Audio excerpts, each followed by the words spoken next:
Bonsoir ou bonjour.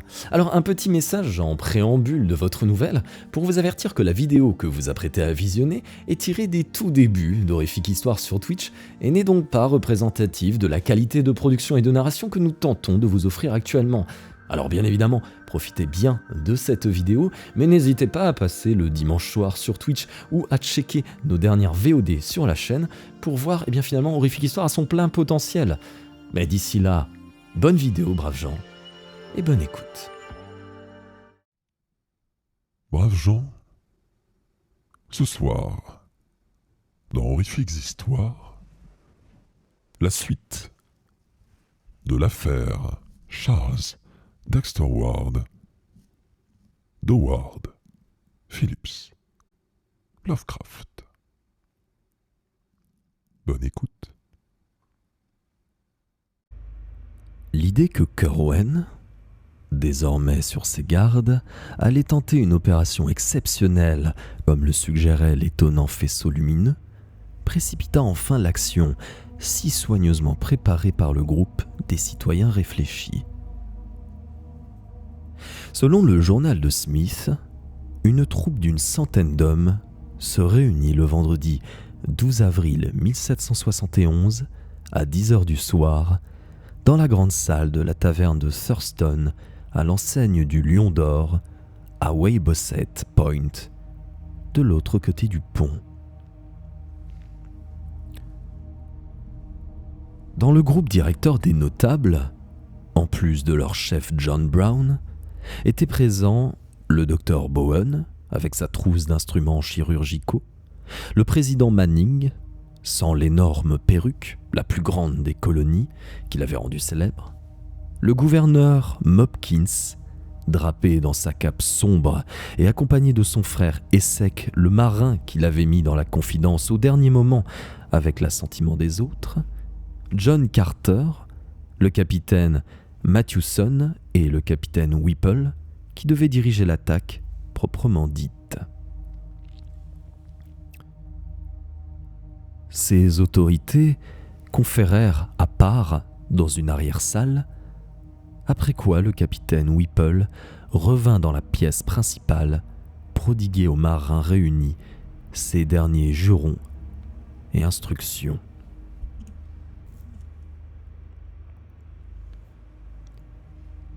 Eleazar Smith se trouvait avec les chefs dans l'arrière-salle, attendant l'arrivée d'Ezra Whedon, dont la mission était de surveiller Kerwin et de venir annoncer le départ de sa voiture pour la ferme.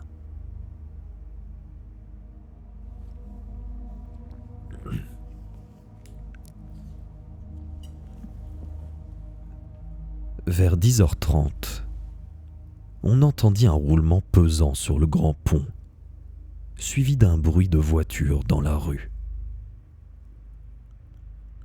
Et dès lors, il n'était plus besoin d'attendre Whedon pour savoir que le condamné venait de partir pour sa dernière nuit de sorcellerie impie.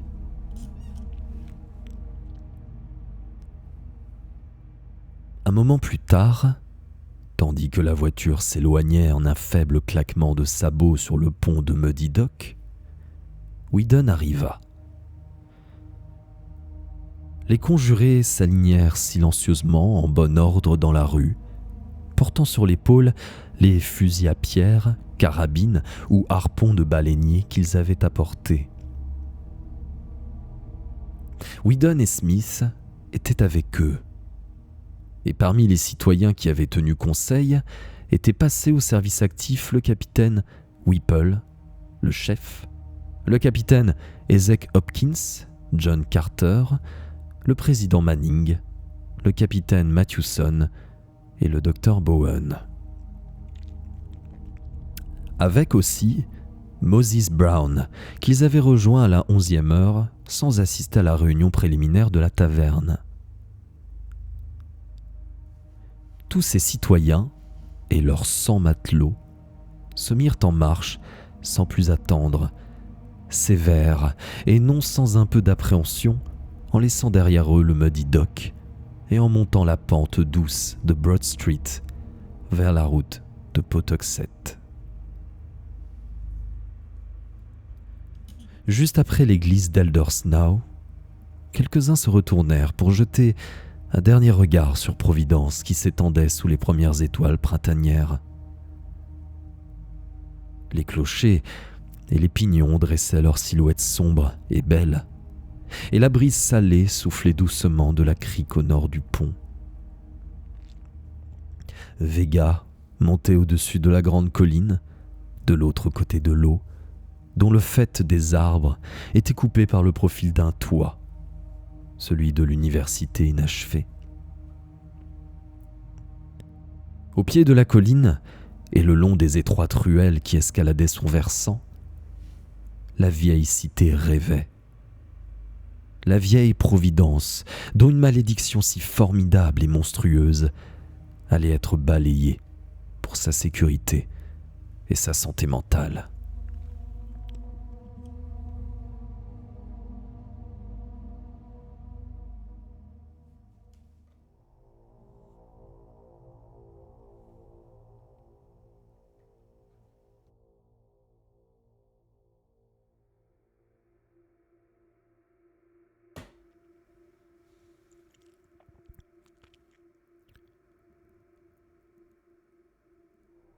Une heure et quart plus tard, les conjurés arrivèrent à la ferme des Fenner, comme il était convenu.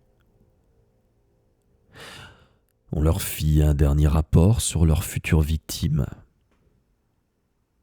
Il avait gagné sa ferme environ une demi-heure plus tôt, et l'étrange lumière était aussitôt apparue dans le ciel, mais aucune autre n'était visible aux fenêtres. C'était toujours ainsi ces derniers temps. Au moment même où l'on apprenait ces nouvelles, une autre lueur, fulgurante, monta vers le sud, et tous comprirent qu'ils étaient vraiment parvenus sur le théâtre de prodiges inimaginables et terrifiants. Le capitaine Whipple répartit alors ses effectifs en 3 groupes.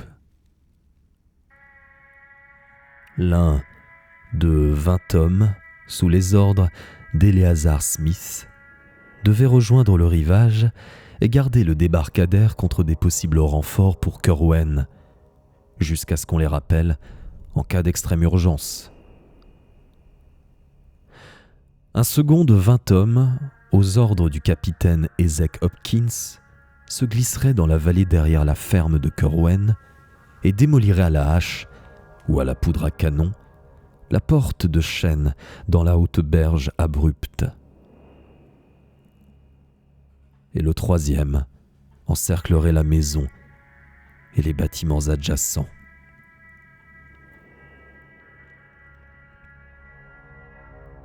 De ce groupe, le capitaine Matthewson mènerait un tiers au mystérieux bâtiment de pierre aux longues fenêtres étroites. Un autre tiers suivrait le capitaine Whipple lui-même à la maison d'habitation.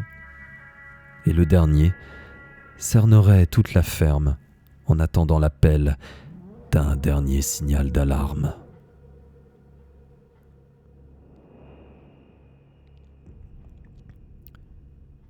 Le groupe de la rivière démolirait la porte sur un seul coup de sifflet, puis attendrait en capturant tout ce qui viendrait de l'intérieur. 2 coups lui feraient franchir l'ouverture pour s'opposer à l'ennemi ou rejoindre le reste des assaillants. Ceux du bâtiment de pierre répondraient à ces signaux de manière analogue, forçant l'entrée au premier coup et s'engageant au second dans tout passage souterrain éventuellement découvert pour se joindre à la lutte générale ou locale qu'on prévoyait dans les cavernes. Enfin, un signal d'alarme de 3 coups de sifflet rappellerait la réserve de secours qui montait la garde. Ces 20 hommes se répartiraient en 2 troupes pour envahir à la fois les profondeurs inconnues de la ferme et du bâtiment de pierre. Pour le capitaine Whipple, l'existence des catacombes ne faisait pas de doute, et il n'envisagea pas d'autre alternative en élaborant ses plans. Il avait sur lui un sifflet fort et strident, et ne redoutait dans ses signaux ni défaillance, ni malentendu.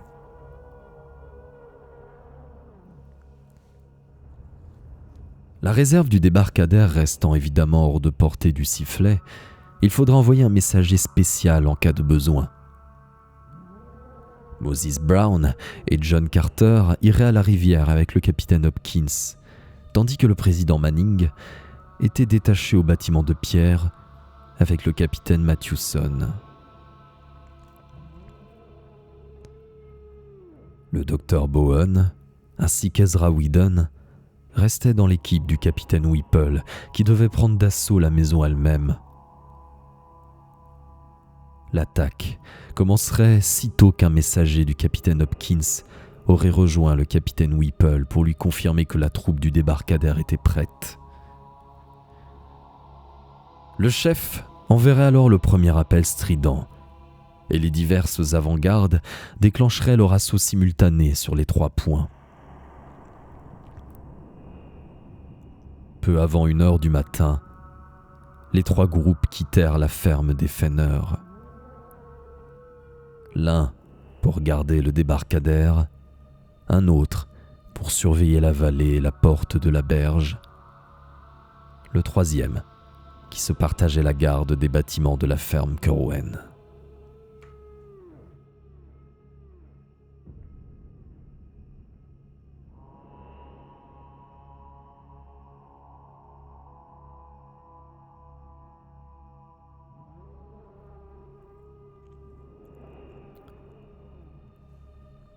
Eleazar Smith, qui conduisait la troupe du rivage, relate dans son journal une marche sans incident et une longue attente sur la hauteur près de la baie.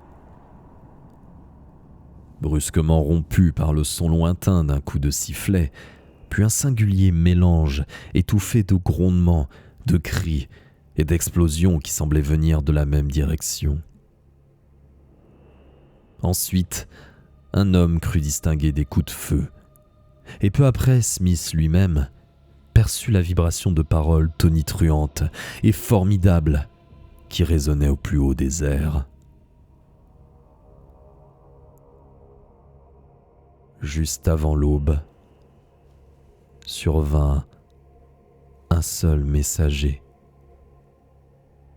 exténué, aux yeux fous, les vêtements imprégnés d'une odeur inconnue et hideuse qui pria les hommes du détachement de se disperser pour rentrer tranquillement chez eux, sans plus jamais penser ni faire allusion aux événements de la nuit, ni à celui qui avait été Joseph Corwen.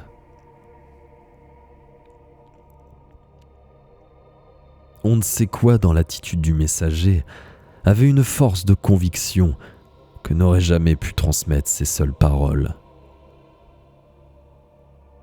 Quoique ce fût un marin que presque tous connaissaient bien, il avait obscurément perdu ou gagné quelque chose dans son âme qui en faisait à tout jamais un être à part. Il en fut de même quand ils retrouvèrent d'autres vieux compagnons qui avaient pénétré dans cette zone d'horreur. Ils avaient pour la plupart perdu ou gagné une chose impondérable et indicible. Ils avaient vu, entendu ou senti ce qui n'était pas fait pour des humains et ne pouvaient pas l'oublier. Il n'y eut de leur part aucun bavardage, car même au plus ordinaire des instincts humains, il est de terribles frontières. Et de ce seul messager passa aux gardes du rivage une terreur inexprimable qui mit presque un sceau sur leurs propres lèvres.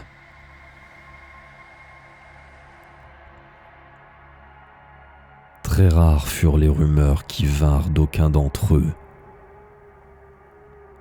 Et le journal d'Eleazar Smith est le seul témoignage écrit de toute l'expédition qui, à l'enseigne du Lion d'Or, se mit en route sous les étoiles.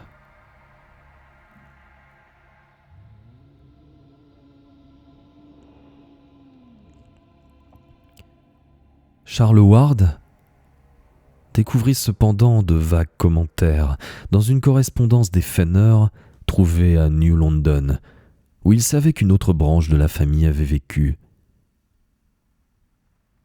Il en ressort que les Fenner, qui voyaient de chez eux la ferme condamnée, avaient regardé partir les colonnes d'assaillants et entendu très nettement les aboiements furieux des chiens de Corwen, puis le premier coup de sifflet qui déclencha l'attaque. Après quoi, le grand faisceau de lumière avait jailli de nouveau du bâtiment de pierre. Et, un moment plus tard, le second signal ayant ordonné une invasion générale, il y avait eu un crépitement amorti de mousqueterie, suivi d'un hurlement atroce, que le correspondant Luc Fenner avait représenté dans son épître par les mots «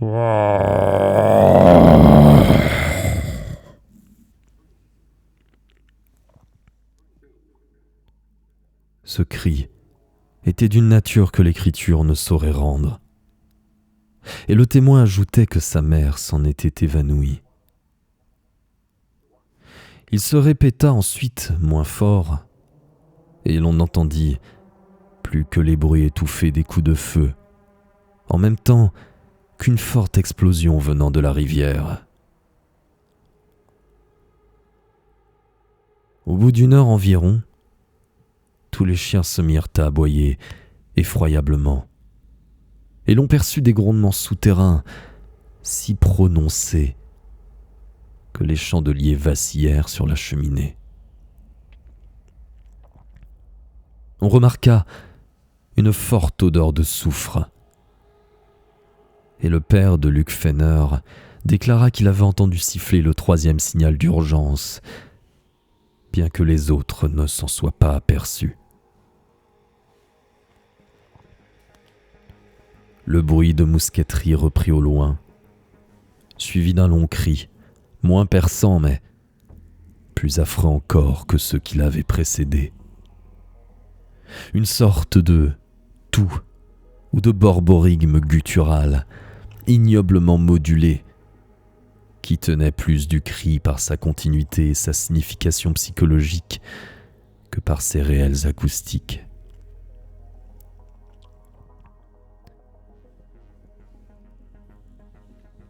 Alors, la créature flamboyante fit son apparition là où devait se trouver la ferme de Corwen, et l'on entendit des cris humains de désespoir et de frayeur. Les mousquets crachèrent éclairs et détonations, et la créature de feu tomba sur le sol. Une seconde créature apparut, et on perçut nettement un cri perçant d'origine humaine.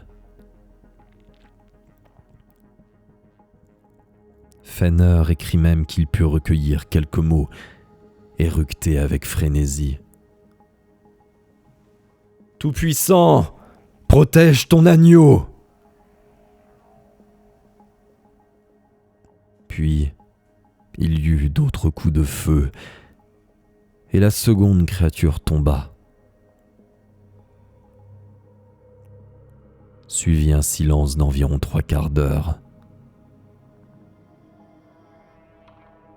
À la fin, le petit Arthur Fenner, frère de Luc, s'écria qu'il voyait au loin un brouillard rouge monter vers les étoiles au-dessus de la ferme maudite. Nul autre que l'enfant ne put en témoigner, mais Luc vit une coïncidence significative dans la panique de terreur quasi convulsive qui, au même instant, arqua le dos et hérissa le poil des 3 chats qui se trouvaient dans la pièce.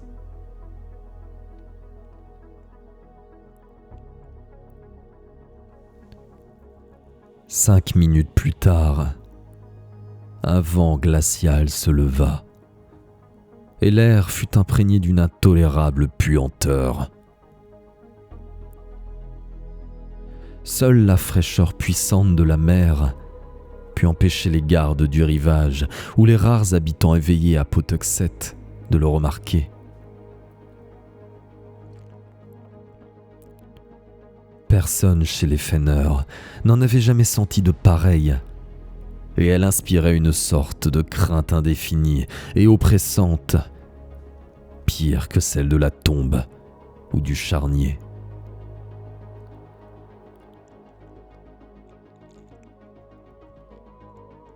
Presque aussitôt, retentit la voix, impressionnante, qu'aucun des malheureux qui l'ont entendue ne pourra jamais oublier.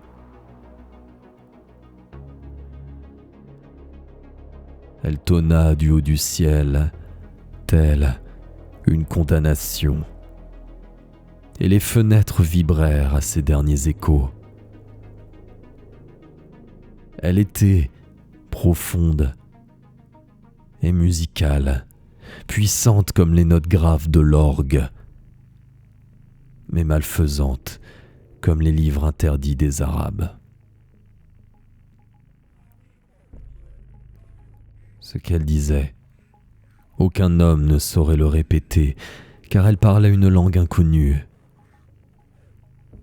Mais voici ce qu'écrivit Luc Fenner pour rendre les intonations démoniaques. Desmes Schlachhei Born Dosefa Durvemein Tamos.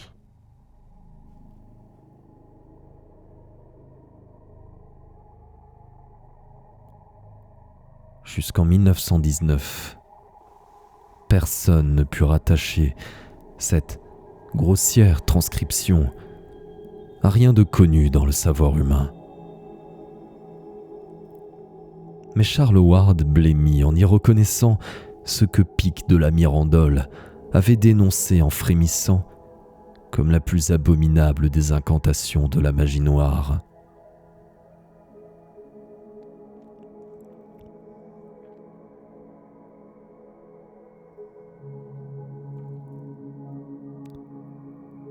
À ce prodige maléfique sembla répondre de la ferme de Corwen une clameur ou un long cri repris en un chœur indiscutablement humain.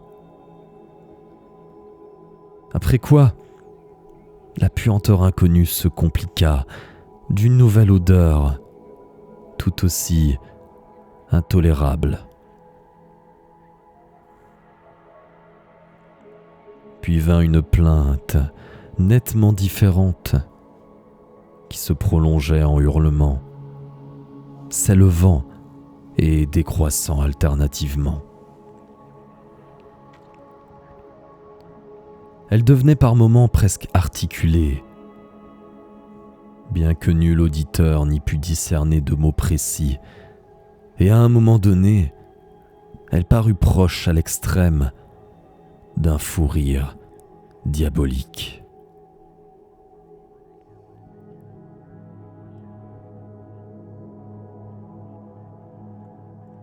Il y eut enfin un cri de totale, ultime épouvante et de pure folie, arraché à quantité de gorges humaines.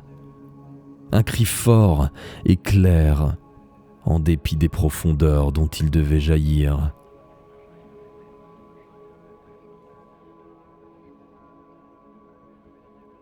Puis les ténèbres et le silence régnèrent partout. Des spirales de fumée âcre montèrent obscurcir les étoiles, mais on ne vit aucune flamme, et l'on constata le lendemain que pas un bâtiment n'était détruit ni endommagé.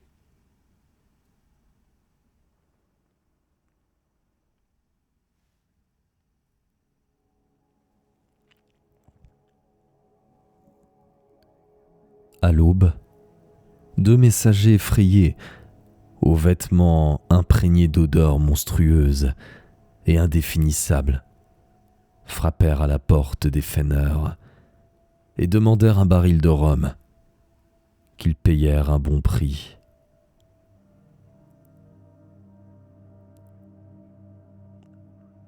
L'un d'eux dit à la famille que l'affaire Joseph Kerwen était terminée et qu'il ne fallait plus parler des événements de la nuit.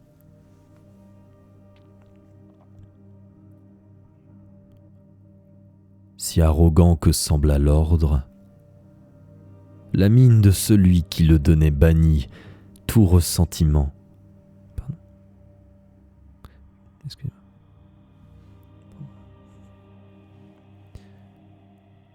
Si arrogant que sembla l'ordre, la mine de celui qui le donnait bannit tout ressentiment et lui prêta une redoutable autorité. De sorte que ces lettres discrètes de Luke Fenner, bien qu'il ait instamment prié son parent du Connecticut de les détruire, restent seules à rapporter ce que l'on vit et entendit. La négligence du correspondant qui sauva les lettres après tout a préservé cette affaire d'un bienheureux oubli. Charles Ward eut un détail à ajouter à sa longue enquête auprès des habitants de Pawtuxet sur les traditions ancestrales.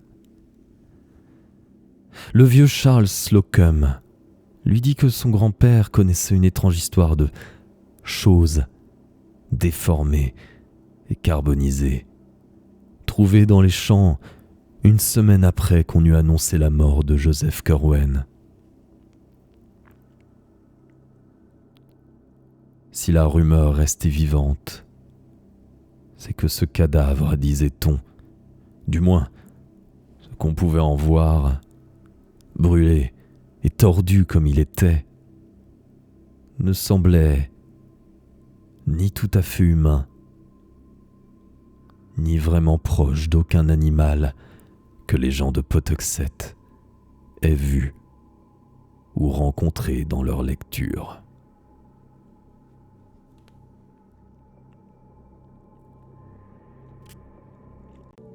Pas un de ceux qui participèrent à cette terrible expédition ne se laissa jamais convaincre d'en dire un mot. Et les fragments de vagues documents qui subsistent n'abordent jamais le dernier combat.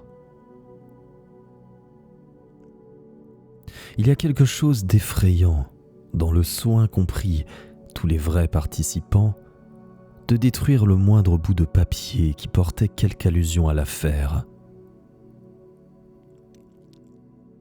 8 marins avaient été tués.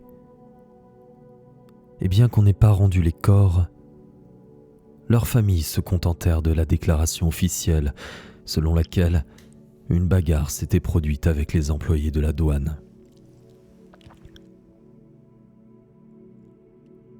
La même déclaration s'appliquait aux nombreux cas de blessures qui furent toutes soignées et abondamment bandées par le seul docteur Jabez Bowen,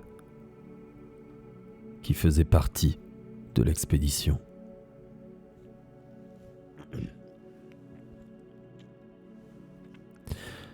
L'odeur innommable qui imprégnait tous les assaillants restait plus difficile à expliquer. Et l'on en discuta pendant des semaines.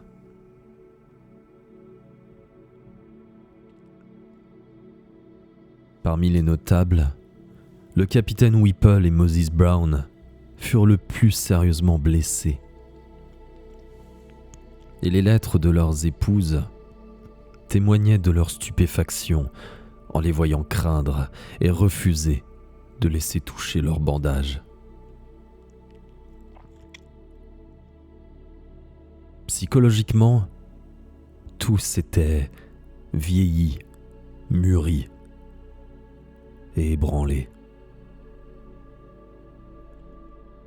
Heureusement, ils étaient tous hommes d'action, solides et simples, dévots conformistes, car avec un esprit plus subtil et une plus fine conscience de soi, ils ne s'en seraient pas tirés.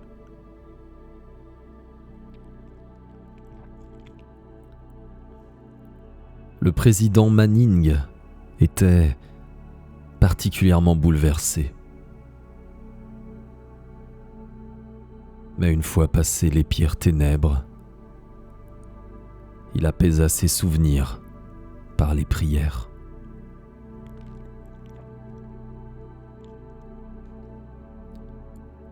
Chacun de ses chefs eut un rôle important à jouer au cours des années suivantes. Et ce fut peut-être un bien. Un peu plus de 12 mois plus tard, le capitaine Whipple menait les émeutiers qui brûlèrent le vaisseau de la douane, le Gaspee. Et dans cette action audacieuse, on peut voir un pas de plus pour abolir des images malsaines.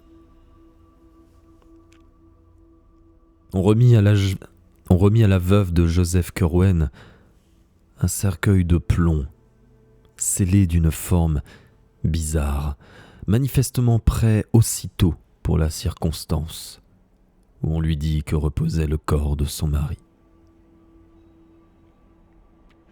Il avait été, expliqua-t-on, tué dans une échauffourée avec la douane, sur laquelle mieux valait ne pas donner de détails.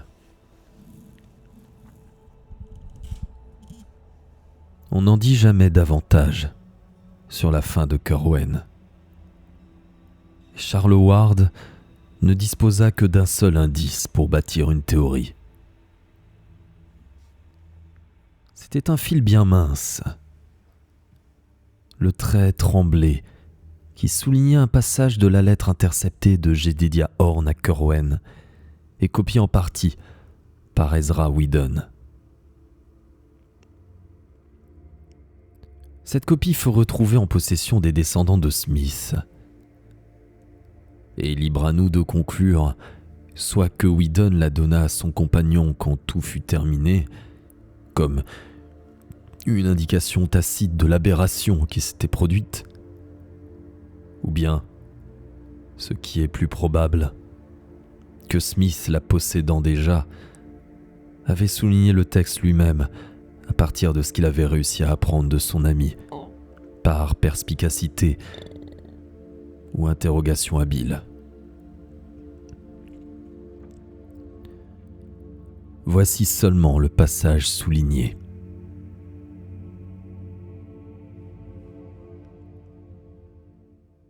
Je vous le dis encore, n'évoquez rien que vous ne puissiez dominer. J'entends aucun qui puisse à son tour évoquer quelque chose contre vous, par quoi vos formules les plus puissantes seraient réduites à néant. Adressez-vous aux inférieurs, de peur que les grands ne veuillent pas répondre et n'exigent plus de vous.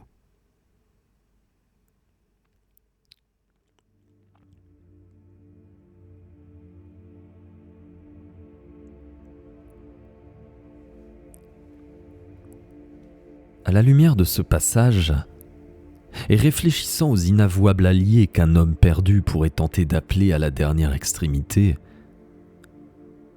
Charles Howard put se demander, à juste titre, si c'était bien un citoyen de Providence qui avait tué Joseph Kerwin.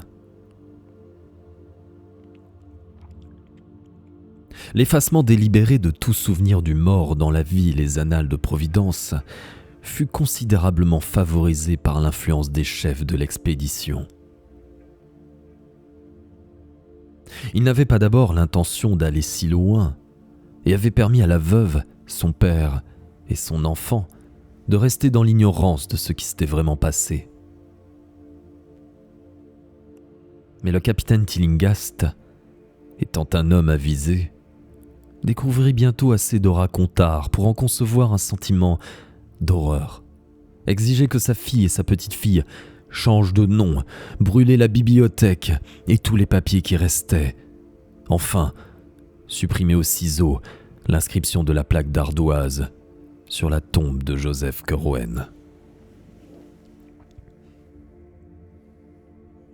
Il connaissait bien le capitaine Whipple, et de ce marin au franc-parler, il tira probablement plus de suggestions que quiconque sur la fin du maudit sorcier.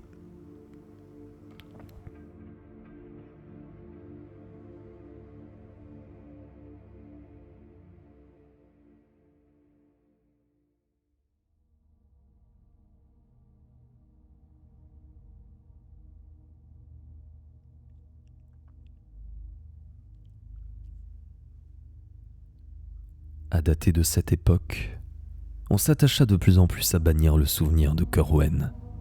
Et enfin, par un commun accord jusque dans les archives municipales et les dossiers de la Gazette. On peut comparer cela, dans l'esprit du moins, au silence qui frappa le nom d'Oscar Wilde pendant une décennie après sa disgrâce. Et dans une certaine mesure, au sort de ce roi coupable de Runazar dans le conte de Lord Dunsany, que les dieux condamnent non seulement à ne plus être, mais à n'avoir jamais été.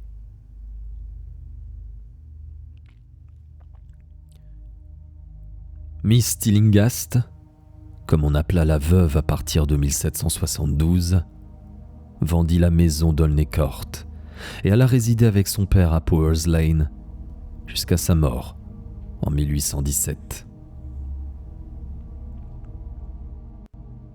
La ferme de Pawtuxet, où ne se risquait pas âme qui vive, fut laissée à l'abandon au long des années et tomba en ruine avec une inexplicable rapidité. Vers 1780, il ne restait plus que la pierre et la brique de la maçonnerie. Et autour de 1800, cela n'était que tas informe. Personne ne s'aventura à sonder le fouillis d'arbustes du rivage qui devait cacher l'ancienne porte au flanc de la colline, ni ne tenta de reconstituer une image précise des lieux où Joseph Curwen se sépara des horreurs qu'il avait forgées.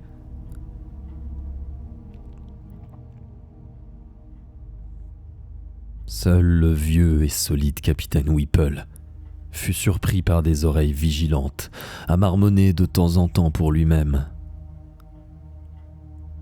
Peste soit de ce...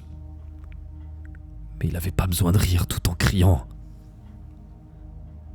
C'était comme si ce maudit gardait quelque chose dans sa manche. Pour un peu, je l'aurais brûlé sa maison.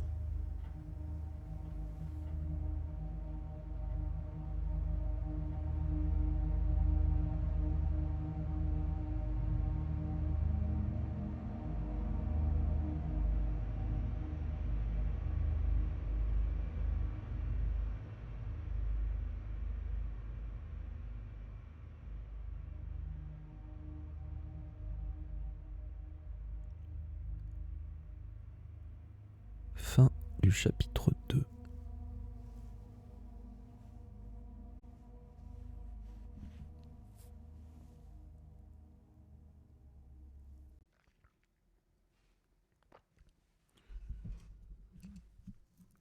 L'affaire Charles Dexter Ward, 3e chapitre.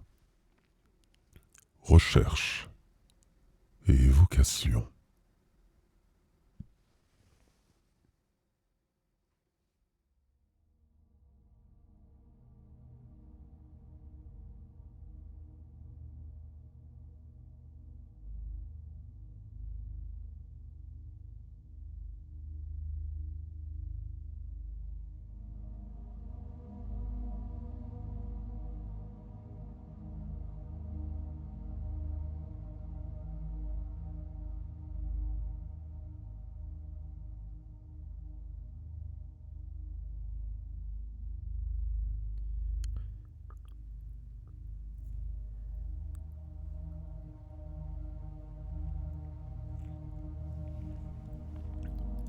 Charles Ward, nous l'avons vu, apprit pour la première fois en 1918 qu'il descendait de Joseph Curwen. Il ne faut pas s'étonner qu'il ait pris aussitôt un très vif intérêt à tout ce qui concernait ce mystère du passé.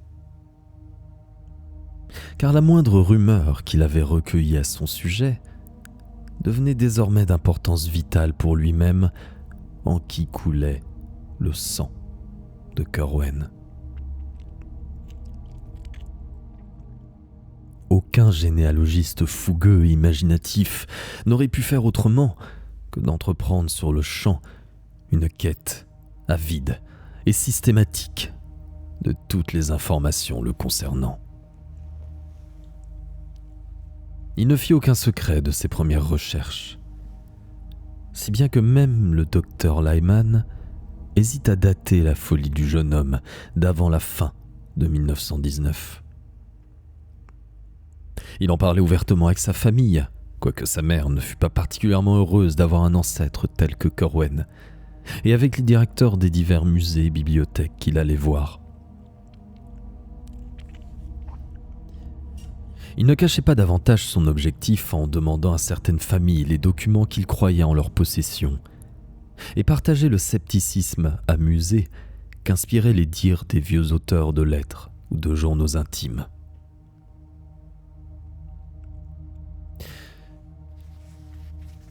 Il exprimait souvent sa curiosité passionnée pour ce qui s'était réellement passé un siècle et demi plus tôt dans cette ferme de Pawtuxet, dont il avait en vain recherché l'emplacement, et pour ce Joseph Curwen, et ce qu'il avait été réellement.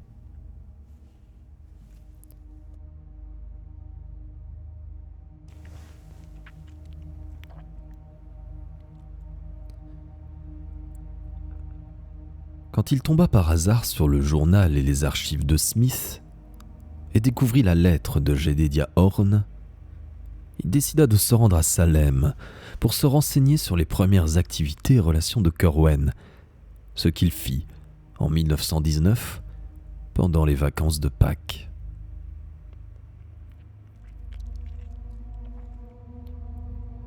À l'Essex Institute, disons le mieux, à l'Essex Institute, qu'il connaissait bien depuis de précédents séjours dans la fascinante vieille cité de pignons puritains délabrés et de toits en croupe blottis les uns contre les autres, il fut reçu fort aimablement et exhuma quantité d'informations sur Curwen. Il découvrit que son ancêtre était né à Salem Village, aujourd'hui Denvers, à 7 miles de la ville, le 18 février 1662 ou 1663, et qu'il s'était enfui pour prendre la mer à l'âge de 15 ans, sans reparaître pendant 9 ans, puis était revenu, ayant le langage, la tenue et les manières d'un Anglais de naissance, s'installer à Salem même. À cette époque, il voyait peu sa famille, mais passait le plus clair de son temps avec de curieux livres qu'il avait rapportés d'Europe et d'étranges produits chimiques qu'on faisait venir pour lui par bateau d'Angleterre, de France et de Hollande. Certains de ses déplacements dans le pays intriguaient beaucoup de curieux, et on les rapprochait à voix basse de vagues histoires de feu la nuit sur les collines.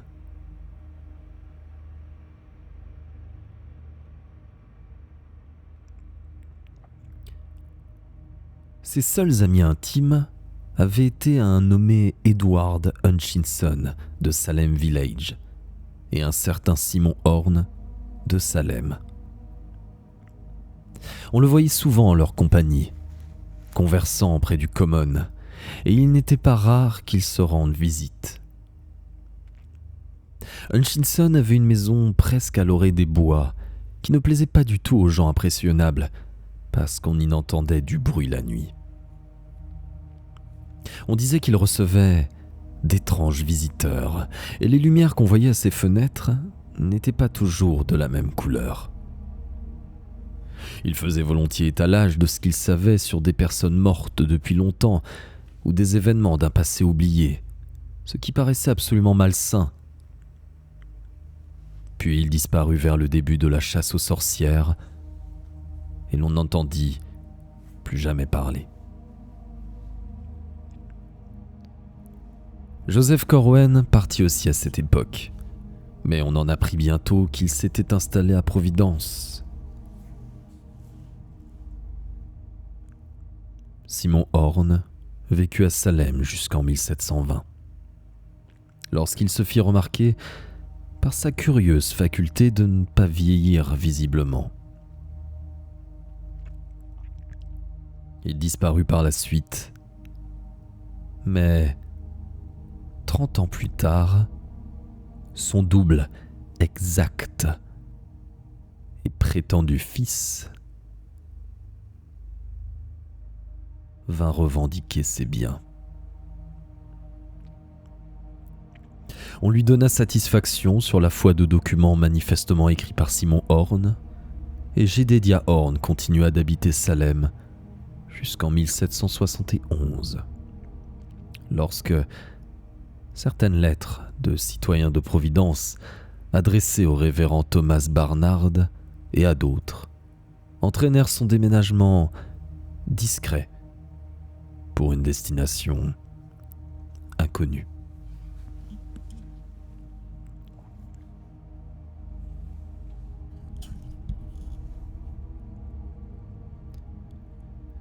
Certains documents venant de ces étranges personnages ou les concernant étaient disponibles à l'Essex Institute, au palais de justice et au bureau de l'enregistrement. Et l'on y trouvait des papiers courants et anodins, tels que titres de propriété et actes de vente, mais aussi des fragments insoupçonnés d'une toute autre portée. 4 ou 5 allusions incontestables figuraient dans les comptes rendus des procès de sorcellerie. Ainsi, le 10 juillet 1692, devant le tribunal d'audition et jugement présidé par le juge Hathorne, un certain Hepzibah Lawson jura que 40 sorcières et l'homme noir avaient coutume de s'assembler derrière la maison de M. Hutchinson. Et une nommée Amity Howe déclara à la séance du 8 août devant le juge Jenney que Monsieur GB, le révérend George Burrow, a s'est tenu imposer la marque du diable sur Bridget S., Jonathan A., Simon O., Délivrance W., Joseph C., Suzanne P., Maytable C. et Deborah B.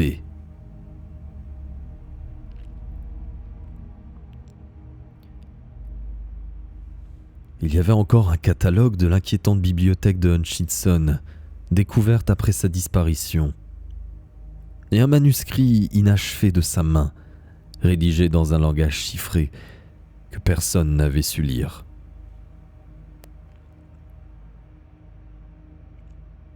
Ward fit faire un photostat de ce manuscrit et en chercha plus ou moins le code dès qu'il eut la copie. Passé le mois d'août, cette étude devint intense, acharnée, et son attitude comme ses propos donnent à penser qu'il en trouva la clé avant octobre ou novembre. Il ne dit jamais, cependant, s'il avait réussi ou non.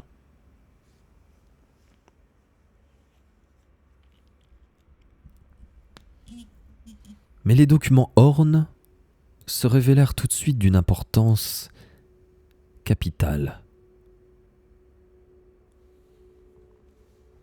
Ward ne fut pas long à établir, d'après l'identité des écritures, ce que prouvait déjà à ses yeux le texte de la lettre à Corwen. À savoir que Simon Horn et son prétendu fils étaient une seule et même personne.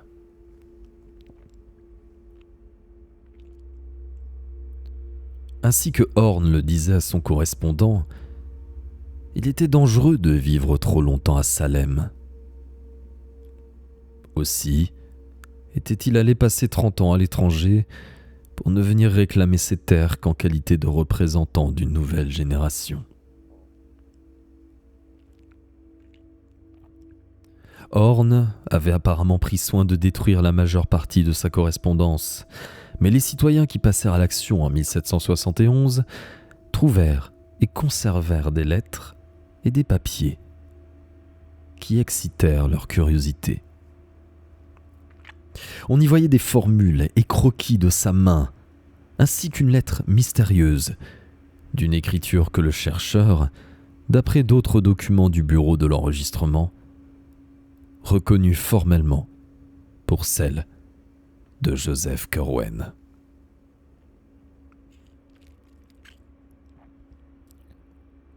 La lettre de Curwen, bien qu'elle ne porte pas d'indication d'année, n'était évidemment pas une réponse à celle d'Horn qui avait été confisquée. À partir d'indices intrinsèques, il la situa au plus tard en 1750.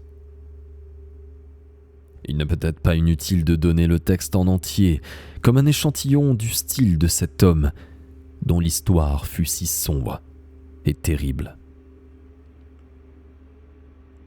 Elle était adressée à Simon, mais quelqu'un, Curwen ou Horn, Ward ne savait pas lequel, avait barré le mot.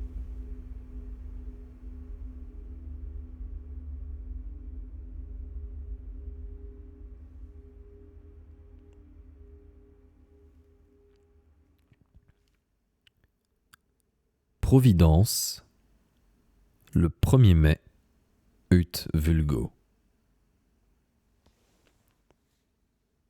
Frère, mon honoré et vénérable ami, tous mes respects et vœux les plus fervents à celui que nous servons pour votre éternelle puissance.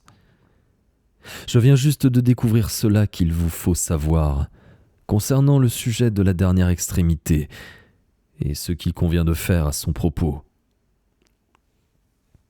Je ne suis point disposé à partir comme vous le fîtes en raison de mon âge, car Providence n'a point les rigueurs de la baie à pourchasser les êtres hors du commun et les traîner en justice. Je suis accaparé de vaisseaux et d'affaires et ne saurais vous suivre là-dessus, outre que ma ferme de Patuxet a sous terre ce que vous savez, qui n'attendrait pas mon retour sous une autre forme. Mais, ainsi que je vous l'ai dit, je ne serai pas dépourvu en cas de fortune contraire, et j'ai longuement étudié le moyen de revenir après la fin. La nuit passée, j'ai découvert les paroles qui font venir Yog-Sothoth, et vu pour la première fois cette figure dont parle Ibn Shakabao dans le... Et il a dit que la clé se trouve dans le psaume 3 du Liber Damnatus.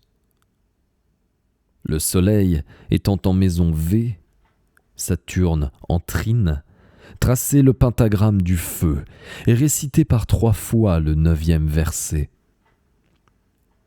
Répétez ce verset chaque Roudemas et Halloween. La chose sera engendrée dans les sphères extérieures. Et de la semence d'autrefois naîtra celui qui regardera en arrière sans savoir ce qu'il cherche.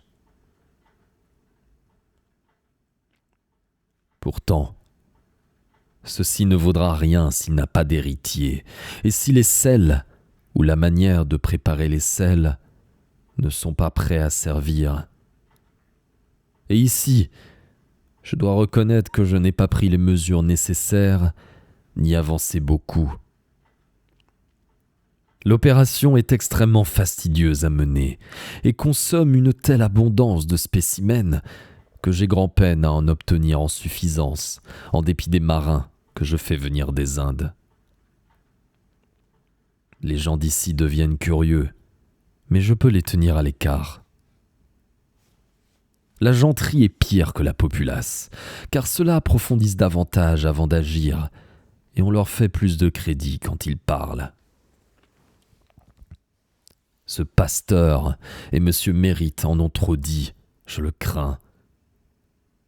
Mais jusque-là, il n'y a pas de danger. Les substances chimiques sont aisées à trouver, car il est deux bons chimistes en ville, le Dr Bowen et Sam Carew. Je suis les instructions de Borellus et trouve grand secours dans le 7e livre d'Abdul al-Azred.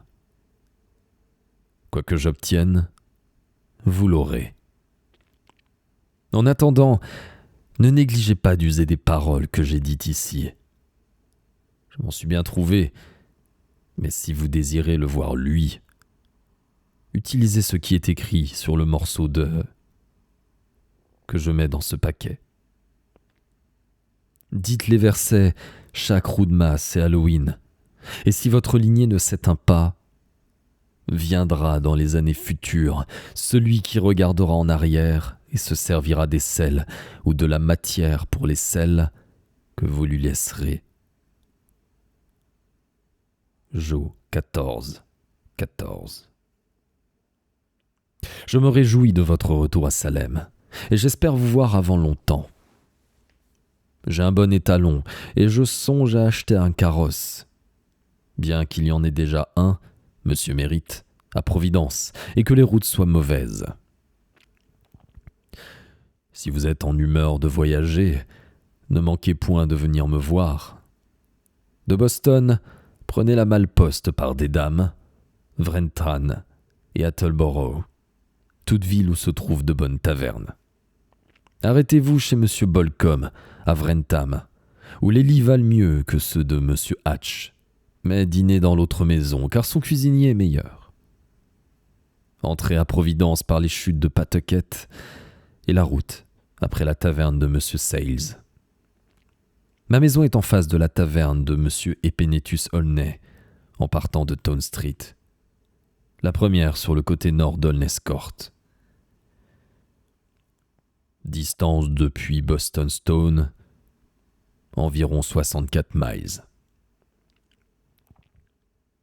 Je suis monsieur, votre vieux et fidèle ami et serviteur, en Almonzine, Métraton.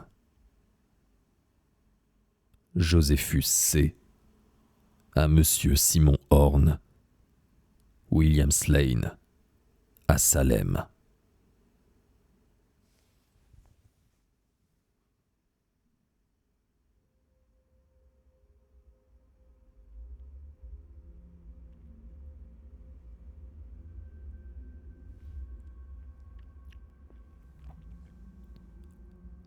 Cette lettre fut curieusement le premier document qui apprit à Ward l'emplacement exact de la maison de Kerwen à Providence, car aucun de ceux qui l'avaient trouvé jusqu'alors ne donnait de précision. La découverte fut d'autant plus frappante que ce qu'elle indiquait comme la nouvelle maison de Kerwen, construite en 1761 à la place de l'ancienne, était un bâtiment délabré, encore debout, dans Olney Court, qui était familier à Ward dans ses randonnées archéologiques sur Stamper's Hill.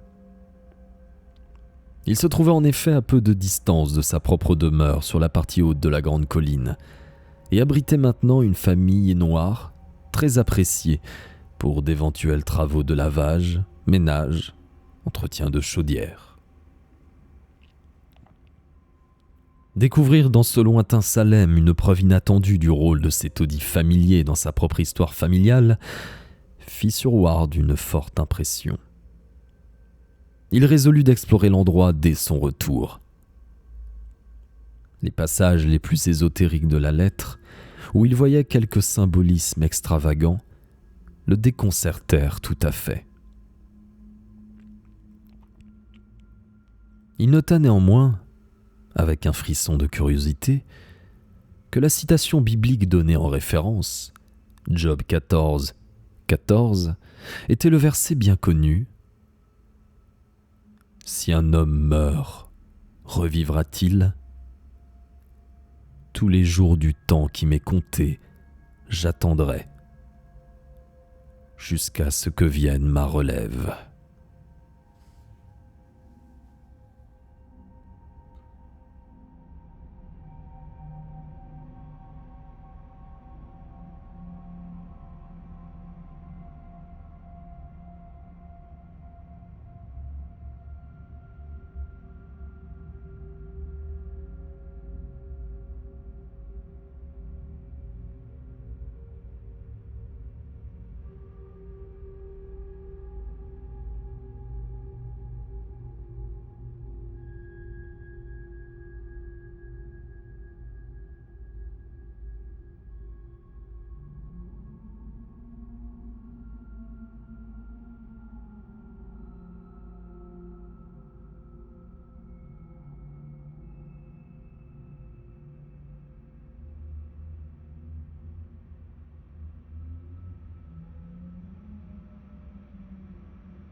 Le jeune Ward rentra chez lui dans un état d'agréable excitation et passa le samedi suivant à examiner longuement et à fond la maison d'Olney Court.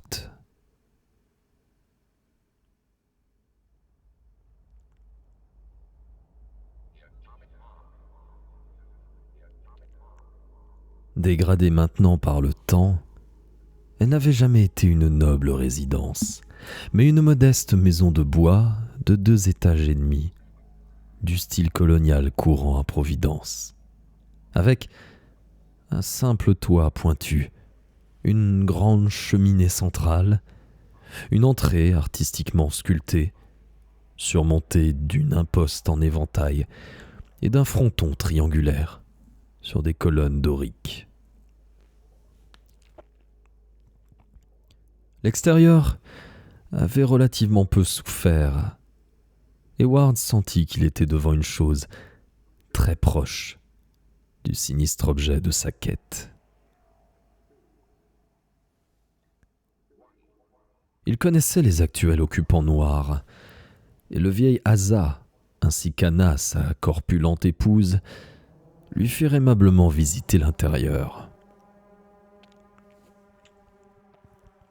Il y avait ici plus de changements que le dehors ne l'annonçait.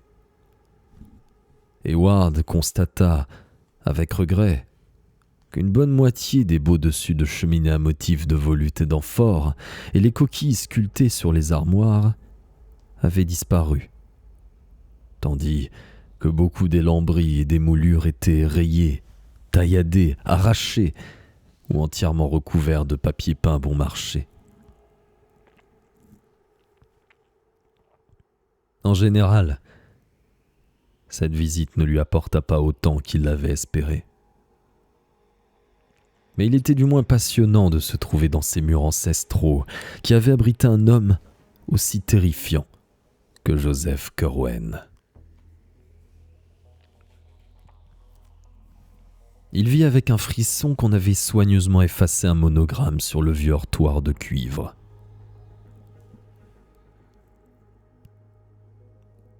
Dès lors, et jusqu'à la fin de ses cours, Ward passa son temps à étudier le photostat du manuscrit chiffré d'Hutchinson et la quantité d'informations disponibles sur place à propos de Curwen.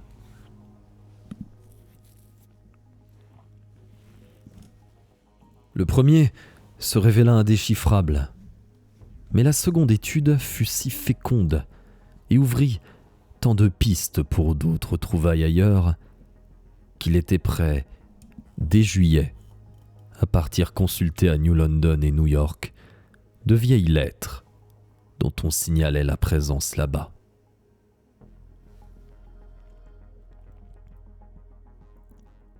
Cette expédition, très fructueuse, lui apporta les lettres de Fenner qui décrivaient la terrible attaque de la ferme de Pawtuxet et la correspondance Nightingale-Talbot où il apprit l'existence d'un portrait peint sur un panneau de la bibliothèque de Corwen.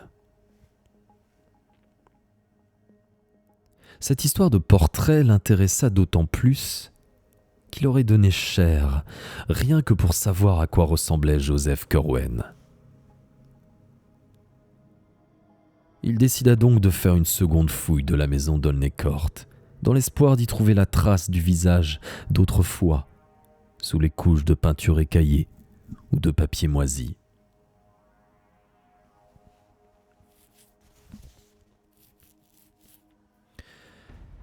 C'est au début d'août qu'il entreprit sa recherche, en examinant minutieusement les murs de toutes les pièces assez grandes pour avoir été la bibliothèque du malfaisant bâtisseur. Il consacrait une attention toute particulière aux grands panneaux qui subsistaient au-dessus des cheminées. Et au bout d'une heure, dans une vaste salle du rez-de-chaussée, il dégagea avec enthousiasme sous les épaisseurs de peinture écaillée une surface plus sombre que ne sont d'ordinaire les intérieurs peints ou le bois sous la couleur.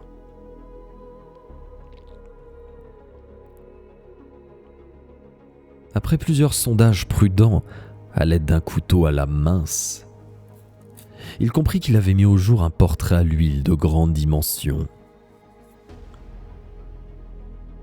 Avec la retenue d'un véritable savant, le jeune homme craignit d'endommager le tableau caché en se servant du couteau pour tenter immédiatement de le dévoiler, et quitta le théâtre de sa découverte, puis se mit en quête d'un expert.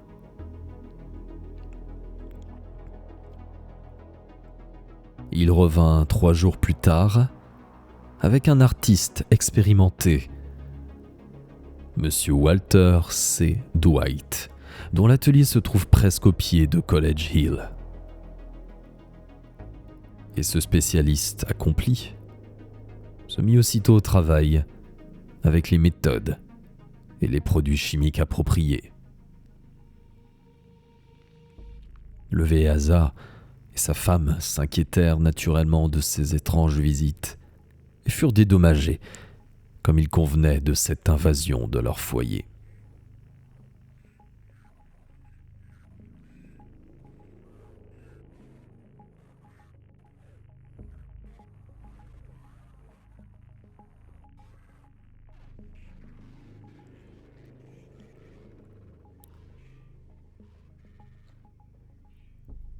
À mesure que la restauration progressait, Charles Ward observait, jour après jour, avec un intérêt grandissant, les lignes et les nuances peu à peu révélées après leur long oubli. Dwight avait commencé par le bas, et comme l'image était de 3/4, le visage ne sortirait pas avant un certain temps. On vit en attendant que le modèle était un homme sec et bien fait, vêtu d'un habit bleu foncé, d'un gilet brodé, d'une culotte de satin noir et de bas de soie blanc, assis dans un fauteuil sculpté, devant une fenêtre et un arrière-plan de quai et de navire.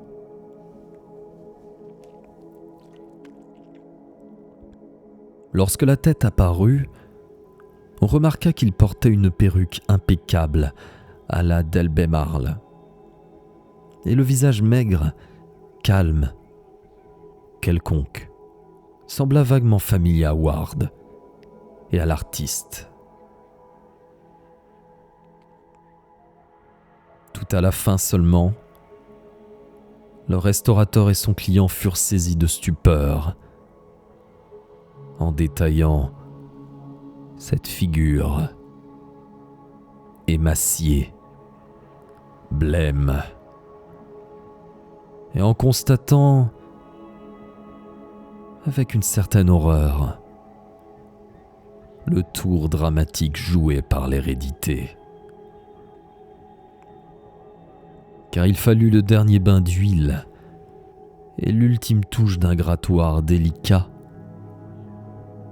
pour mettre pleinement en lumière l'expression que les siècles avaient occultée. Pour confronter Charles Dexter Ward, déconcerté, lui, l'habitant du passé, à son vivant portrait, en la personne de son abominable trisaïeul.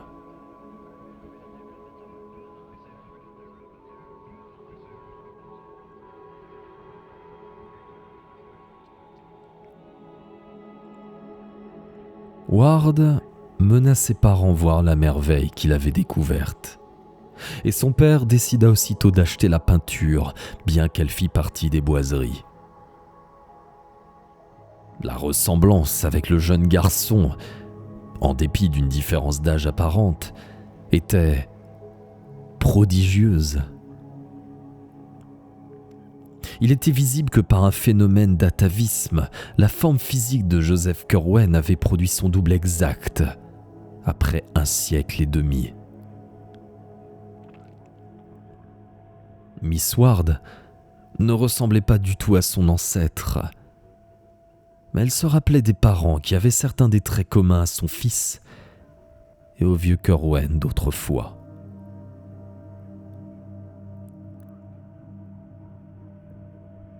Elle n'apprécia pas la découverte et déclara à son mari qu'il ferait mieux de brûler le tableau que de l'apporter à la maison.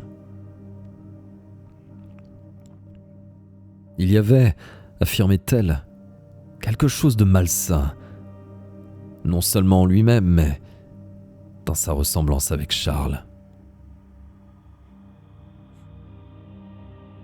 Monsieur Ward, néanmoins, était un homme pratique, fait pour le pouvoir et les affaires, fabricant de coton qui possédait d'importantes filatures à River Point dans la vallée du Pawtuxet, et ne s'attardait pas à écouter des scrupules de femmes.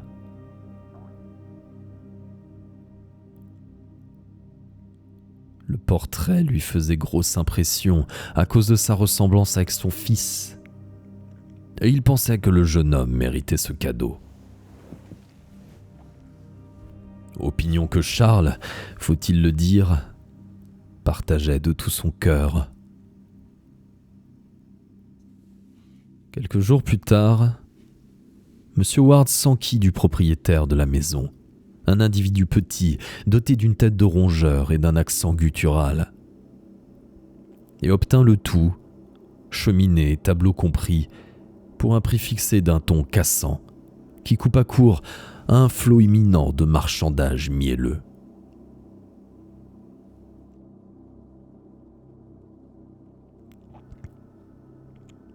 Il restait à déposer la boiserie et à la porter chez les Ward, où tout était prêt pour sa remise à neuf et son installation avec une fausse cheminée électrique dans le bureau-bibliothèque de Charles, au 3e étage.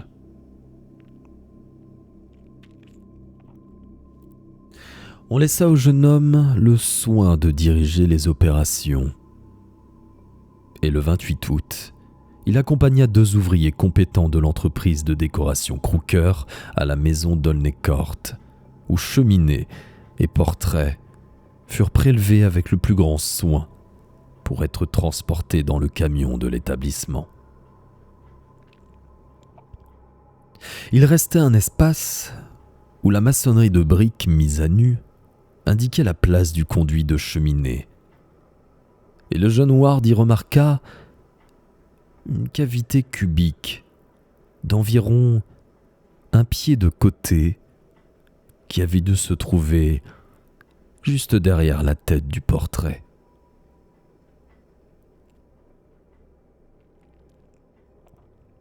Curieux de ce qu'elle pouvait signifier ou contenir, l'adolescent s'approcha pour regarder dedans.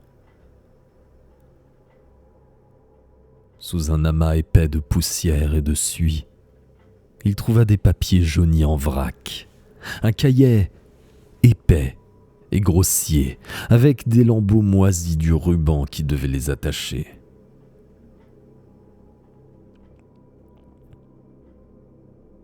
Débarrassant le cahier du plus gros des saletés et des cendres, il le prit et regarda l'inscription fermement tracée sur la couverture. Elle était d'une écriture qu'il avait appris à reconnaître à l'Essex Institute et intitulait le volume « Journal et notes de Jos Kerwen, Gentes de Providence Plantation, autrefois de Salem ».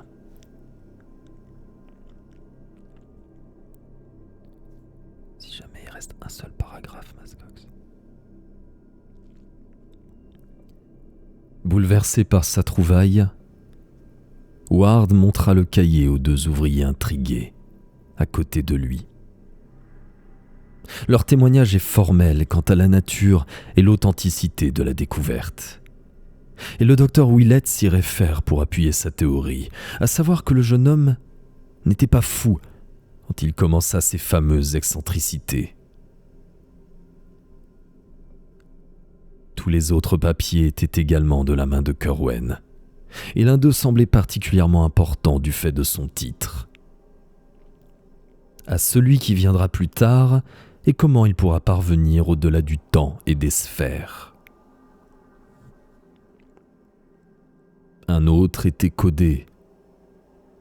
Ward espéra que c'était encore le code d'Hutchinson qui l'avait tant dérouté jusqu'ici. Un troisième, qui réjouit le chercheur, paraissait donner la clé du code. Le quatrième et le cinquième s'adressaient respectivement à Edward Hutchinson Armiger et Jedediah Horn Esquire, ou leurs héritiers ou héritiers, ou ceux les représentants.